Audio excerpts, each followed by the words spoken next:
Shoot. Well, since we're talking about this, I just I just got a response from a friend of mine who works in the LA area, Ooh. and I'll let him tell us about the situation. But before we get into it, let's just set the platform, Scene. set the scene. So we saw a viral video. I saw it off of George Lopez's page, I think, but it was a Marine, not a Marine, but like somebody who works in the Military. in the military person. He got pulled over by the police. There was two cops there. They both had their guns drawn, and one of them was yelling and screaming at the guy in the car. His hands were up, telling him like, "Get out of the car," so on and so forth. The guy is saying that he's scared. The cop is trying to unlock the door, grab him, and it ends up in a pepper spray.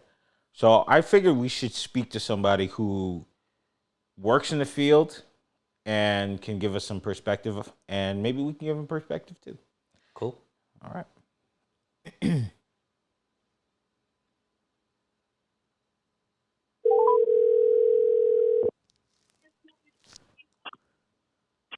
Hello. Hello, is this Derek? Yeah. Hey, Derek. What's going on? This is Kelby from the Inner Voice podcast, or perhaps what's the other name? Mindset podcast. We're still figuring out the name just because we're going through a brand change right now. Okay. But we were All right. talking about this viral video that went that was circulating the internet this past week, and it was the military personnel that was in the car who had two cops with their guns drawn. One of them was yelling and screaming at him, and they tried to open the car door, grab him by his shirt, or really more touching him, and eventually pepper sprayed him. So before we get into that conversation, if you want, you can tell people what makes you qualified to even speak on this. You can tell us. Oh, I work. I do police work out here in the LA area. I've been doing it for 19 years now, and so I've had experience with pulling people over, getting people out of the car, people who don't want to get out of the car, stolen vehicles, all of the above. Now, this situation you would say is routine or not routine? I would say it's different than how we would do it here in LA. Okay. Because it sounds like what they were. I looked at it once. I didn't pay too much attention to it. Okay. Because I thought it was like usual. They just hype it up. But from what I could see, I don't know. Their tactics are definitely different than what we would do here. What are those tactics? Okay. They stopped him. I guess he didn't have any plates on the vehicle, and he had a tint, and they were ordering him out of the car. We wouldn't order anyone out of the car. I know. I'm sure you guys have seen. You've seen before that. You normally want people to stay in the car. You don't want them coming out. There's plenty of things. Like, for instance, you don't know how many people are in that car. So he's already ordering them out. He doesn't know if there's 4 people in the back seat and there's only 2 officers. So there's no reason to be ordering them out. That's our tactic. I don't agree with their tactics. They're ordering him out of the vehicle. They should have approached the car, one on the driver's side and one on the passenger side.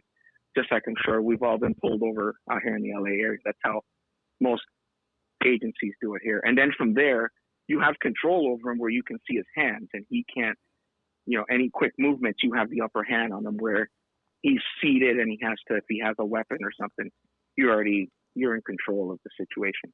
But ordering him out of the car, he could come out with a gun, or he could come out, he and his friends, or even without, let's say they don't even have a gun.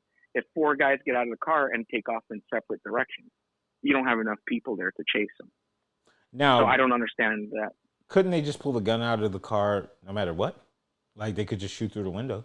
Yes, but when you're approaching the car, they can't really see you when you're approaching. So that's why we keep people in the car, because it's not as easy to grab your weapon while seated. Okay. And be maneuverable from turn and shoot someone from behind. It happens. Of course, you can shoot someone as soon as they come up to the window, but you're less likely to have that incident than you are getting someone out of the car. like I said, getting him out of the car, he could run, or multiple people could run, or multiple people could come out and shoot. So that part of that, I don't understand that tactics, or nor would we do that here in LA. So, Derek, Then from there I'm sorry. on, I'm sorry, go ahead. Sorry, Derek.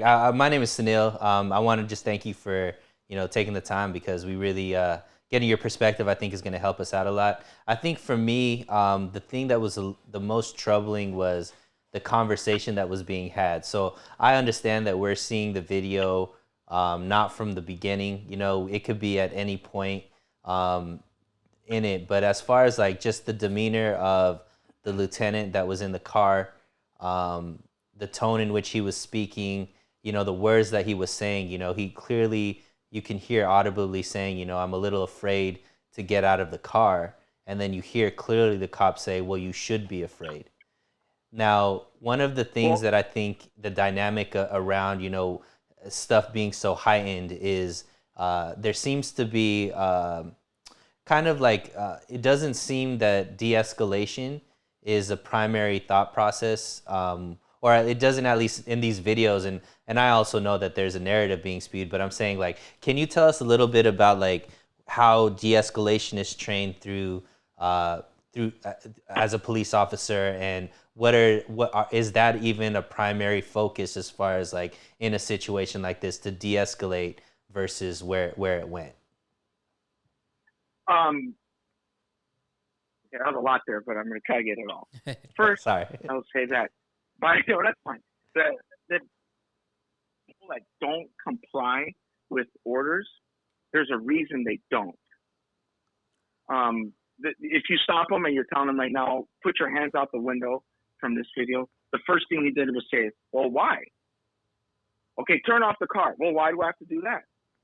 And as I spoke to a friend of mine earlier, and I told him, if you was really afraid, you would comply with orders. Someone who isn't afraid defies orders. And I'll give you an example of that. For instance, if you are being held up, if someone comes to carjack you, you are deathly afraid, correct? A stranger comes up, points a gun at you and says, get out. Do you defy his orders and say, no, why do you want my car? You say, take the car, I'm out of here. Because now you're deathly afraid. So in this situation, when the minute the officer says, put your hands out, and he says, why? The officer now thinks, at least I would, and most of us would say, there's a reason why he's defying our orders. He's up to something. Because most people want to comply and do not want to get pepper sprayed, shot, injured, ticketed, abused, whatever it is. So that kind of gets the officers in a higher sense of awareness the minute he does not want to comply and putting his hands out. Because that's simple. Why would anybody not want to put your hands out? And then when they tell him, open the door, well, why do I have to do that? And he answers, well, why are you here? I don't know what I did wrong. All of that, they tried and they said, just open it and we'll talk to you. Well, I'm afraid. Well, why do I need to do that? Now the officers cannot de-escalate that from there because now he's not complying. So it's just either do it or we're going to do it for you, or there's going to be force used. Now, whereas de-escalation, go ahead. Well, I kind of see that as an issue, right? Because so I think I understand, like, we're supposed to listen to cops, and I understand it's a tough job and all that kind of stuff, but I think that somebody should be able to ask, why are you pulling me over, and get that answer before I have to comply. Not at that point. Not at that point. Talking better off going along with it. But that's what I'm saying. When you say you're better off, that's the issue, right? Because now we're talking about people making choices. We're not talking about something that's like specific. Because if a cop, to my understanding, and I could be completely wrong, to my understanding, if I get pulled over by a cop, I have the right to know why I'm being pulled over or why they're stopping me. And I understand the cop needs to be able to feel safe as well. But I think I should understand why I'm being pulled over before I have to start doing everything that the cop tells me to do. Is that wrong? Yes. Yeah. Because what is he asking you to do that you feel that you need to know why first? He's asking you to get out of the car. So do you feel like if he said, I'm asking you to get out of the car because we believe you have tinted windows and this car may be stolen, then you'll say, well, this car isn't stolen. Yes, but we need you to get out of the car so we can check. So then, oh, well, I don't want to get out of the car. That's what you told me. And it'll be a back and forth. Right, So but don't you see in this situation that the car wasn't stolen? So the cops were wrong. How would you know that? How would you know the car wasn't stolen? Well, that's what I'm saying. But so it's okay for cops to think that you're guilty because before. No, you're not guilty. You're investigating why the car doesn't have plates and who this person is. That's why I don't agree with pulling them out. But if their taxes are to get them out of the vehicle, you get them out. Who are you? Where's your ID? Whose car is this? It's over with. Go on your way. But the minute the non-compliance begins, the officers have to overcome that and say, no, we're ordering you out now. You don't tell us when you want to come out or why you don't want to come out. You have to get out now. Because this would be a cat and mouse game that would never end. Yeah, I guess I've never been in a situation where the first thing the cops are doing is pulling out their weapons, right? I think that usually most of the time I'm pulled over. I leave my hands on the wheels, turn my lights on, and I just say, officer. Then usually it's like, do you know why I pulled you over? Kind of conversation. It's never what I saw in this video, which I feel like if I was in his situation, I would feel completely the same way. Like, you're pulling your guns out before you're telling me why you even pulled me over. I think that already heightens the situation. All right. Well, I'll give it to a different way. We can't have this conversation on what we are thinking that we don't have to convey to you. So in all these situations, we believe this car was involved in a carjacking. Well, that's not me. Then the next one. Okay, we believe that this car was involved in a child sex operation. I wasn't involved in that. It will never end. That's why what we say when we say get out, so we can see what's going on. You can't have this conversation in that situation. Number two, the reason why the guns were out, from what it seems like to me, is when you pull someone over with like that, where it has no registration or no plates. Those are usually the hair goes up in your head, in your arm, the back of your neck, saying something's wrong here, because most cars have plates. So the minute a used car like that doesn't have plates, it doesn't have the temporary sticker on it, something's up. And then once the driver is non-compliant, okay, something is really up. Now, none of this has anything to do with race, because I could tell you it would be the same difference if it was, regardless of the race of the vehicle, of the driver. So when the person just doesn't comply and it's at night and they're driving a vehicle with no plates, no identification, something's telling you something's up, especially when he starts to be non-compliant. So you have to take every precaution in getting that person out and bringing him to you or approaching the vehicle. Because you know now, if it was 2 p.m. with no tint and you could see right through the car and you see it's one person, the situation's a little different. But here you can't just say, oh, I'm not going to pull out my gun because he's going to be afraid, because the officers are also afraid. Because I know in my experience, I would think something's definitely going on here. Why doesn't he have a plate? Why did he stop at this location? And why is he not listening to me? Now, I understand everything you're saying, right? I do get it, and I get the thought process. Now, where it goes a little bit weird for me is the officer has drawn his gun and he's approaching the car. He's yelling, he's screaming, he's telling the guy to get out of the car. Now, for me, I completely understand why a person who is scared doesn't want to put his hands down, because if he puts his hand down, it could cost him his life. You know, not to say that it would, but it could. You know, it could. So I can understand if he's kind of stuck in fear, not exactly knowing what to do because his hands are up, he doesn't want to put them down. why, if after the guy has put his hands up, he's showing that he's not really much of a threat, can't the officer take a step backwards, keep his gun drawn, and lower his tone for a quick moment and just say, okay, as long as you comply with everything I tell you to do, you'll be fine. Put your hands down, unbuckle your seatbelt. Let the guy do that. Now, if the guy puts his hands down and he starts wilding out, shoot him. But that's not what happened. The guy showed that he was willing to, he wasn't willing to like do something crazy. So why couldn't the officer hold on, just do I'll that? stop you right there. Yes. Let me stop you right there. Tell How me. do you know he wasn't willing to do something crazy? Because he put his hands up and he was like, I don't want to put my hands down. So if he Okay, says, but I if don't he want to didn't put wanna my do- hands down, where's he going to get the gun or the knife from? But there lies the issue. He's putting his hands up, just I don't want to do anything crazy. Okay, well then why don't you open the door and step out? But that's the thing. If I open up that door, I'm lowering one of my hands outside of your point of view, and that Yeah. could be an issue. No. So for me, I just don't You understand. open it with your right hand and you open the door. You're fine. That's why he's ordering him to do it like that. You can see both hands. So Derek, here's If he where. doesn't want it, Oh, I'm sorry. Go ahead. if he doesn't want an issue, if he didn't want an issue, why didn't he just open the door? Well, Derek, there's a big point that I think is being so in that video.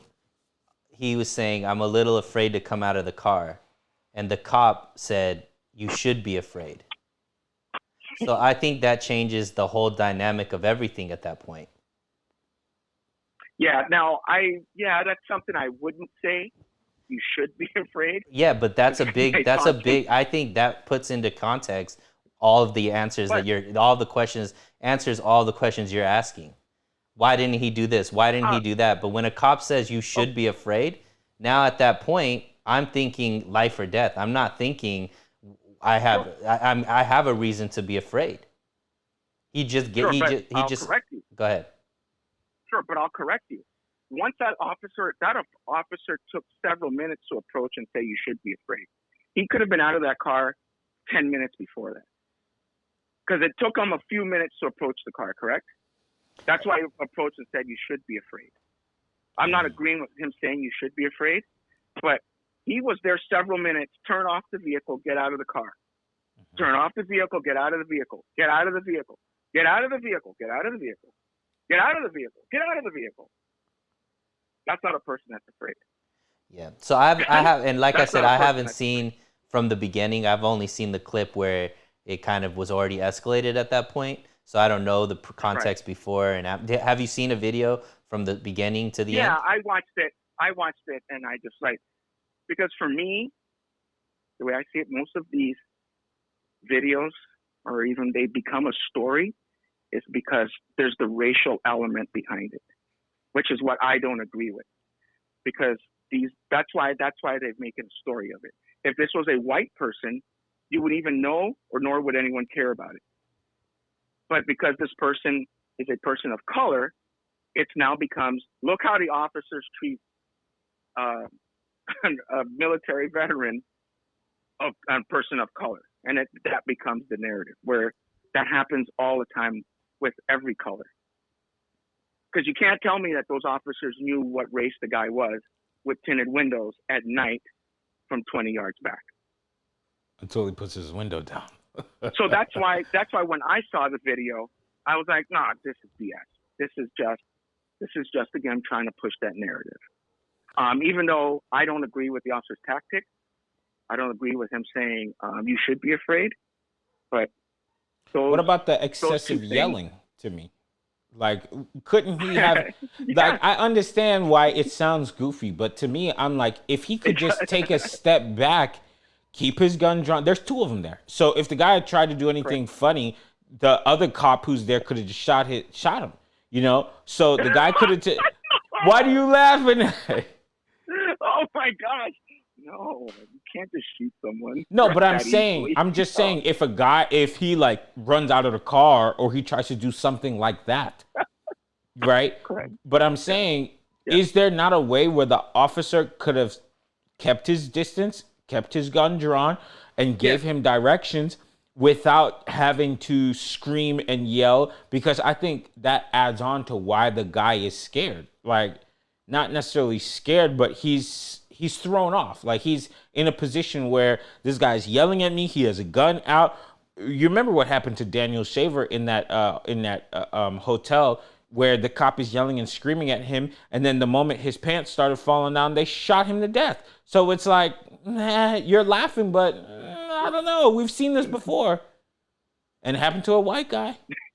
I think And it that happened to a white guy, yeah. I think the problem, Derek, is you're talking like in the moment. You don't know if you have a cop that knows how to handle themselves or doesn't know how to handle themselves. So if somebody is afraid, you don't know which cop you have. Like everything you're saying and the way that you're saying, there's a very logical reason for it. And obviously we're speaking in a calm demeanor and it's not heightened awareness and all this kind of stuff. But when you see it on video and you see it in real life, like I could see both sides of what you're saying, but I also see that I kind of put the onus on the cop to handle themselves a little bit better than I put it on whomever they're pulling over, because that could be an innocent person. It could be a criminal. I understand you guys got to stay safe, but also I don't think anything was being solved in that situation either with how it got escalated as well. Well, I know that Kelby said earlier that the yelling, if you can't go there and say, can you please open the door? Not even say please, but if you don't give loud and very clear instructions, people often say, I didn't hear you, nor did I understand what he was saying. So the instructions are very loud and very simple. Open the door with your right hand. Step out of the vehicle. So no one could say, I didn't understand or I didn't hear you. So you have to use that tone. And then I'm sure these guys too, they have the human factor comes in where they're now frustrated with this guy that doesn't want to get out. So now they begin the yelling and they get louder because now he's being more defiant. So it's human nature that when someone is more defiant, your voice doesn't lower. So they get more frustrated with him. They start saying things like, you're going to be hurt if you don't listen. I think he said something like, you want to ride the lightning? He said something like that. Yeah. Yeah, which means just getting tased. I mean, all of that stuff, you kind of, in the moment, you start yelling and saying things like you want to ride the lightning. I mean, you say that to someone, they have no idea what the heck that means. Sure. But I also think I think that's where it gets a little bit tricky, because it seems like this officer was not handling the situation properly. I think they were handling it by the book as far as the steps you need to take. But as far as the tone he took, and maybe not the tone, but the actual words he was saying, like, you should be afraid. Yeah. Do you want, like, in a threatening term, like, okay, at this point, you don't seem like somebody who should be in a high pressure situation with a gun out.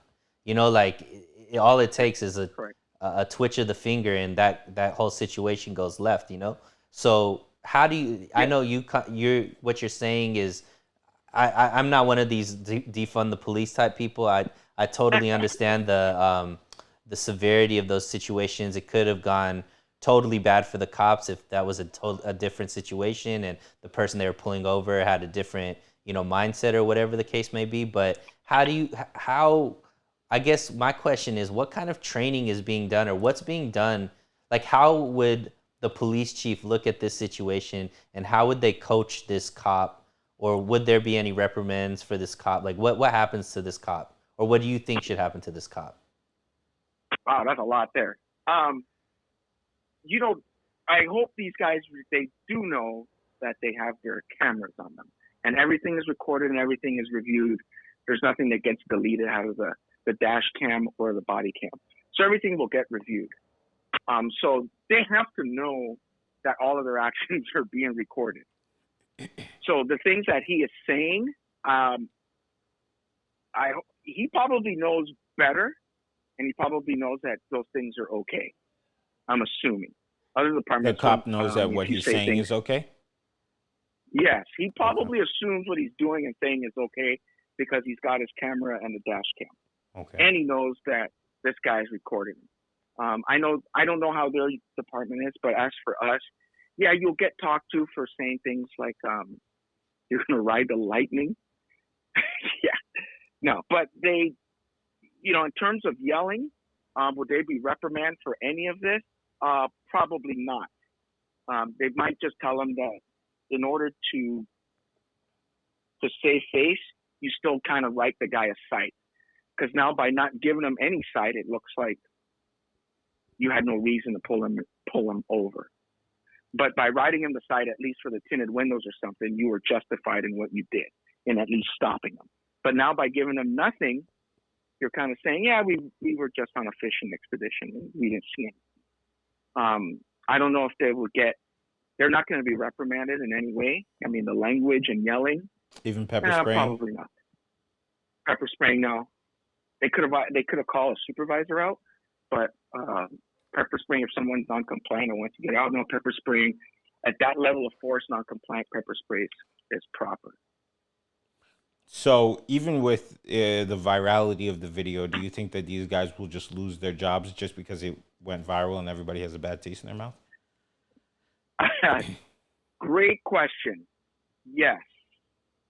There's no way they're going to have these guys on the street anytime soon. I don't know if they'll lose their job, but they may just put them doing desk duty for a while. Because since they're so popular right now, could you imagine they stop one more person? All that person has to do is, oh my God, I'm in fear because this guy of how he treated the last person. They'll never have that. No one would want that liability. So either you hide them inside the station for the next year until this blows over, or you get rid of them because you don't want the headache of the rest of that little town or wherever they live knowing who these guys are and saying, oh my gosh, I'm in fear now. This is the same guy who pepper sprayed that dude. I don't want to get that too. And then people would come up with all the accusations saying, I know how to treat people of color. I know how to treat military people. So now I'm going to behave this way. And then you're in a world of hurt. So it's better off either that you fire them, not because they did anything wrong, but just either fire them or tell them just resign or just hide them inside the station for the next year or two. My last question. There's nothing good about having them. Yeah. My last question for you is about lawsuits.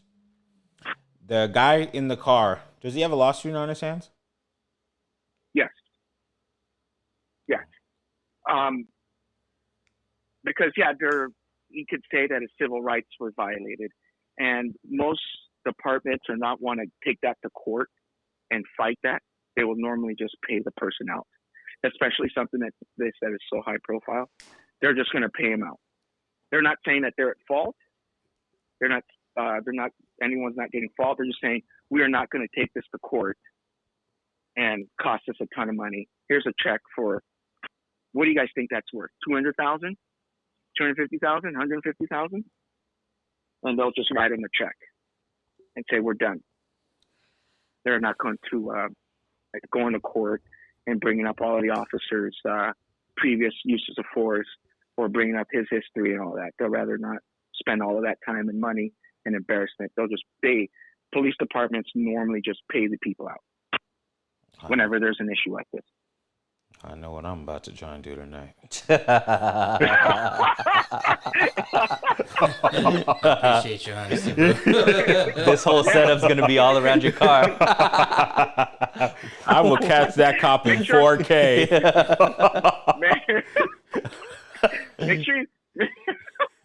Make sure you get the high dollar police departments, like Beverly Hills, Santa Monica, Irvine. They have money. I'm in or there. The county, they have money. Don't go to a tiny city like Baldwin Park. Don't go to the broke precincts. Yeah, don't go over there. You go to areas. Don't be going to Inglewood. Inglewood PD probably won't pay you out that well. It would be just my luck that I get pulled over and they're so nice to me.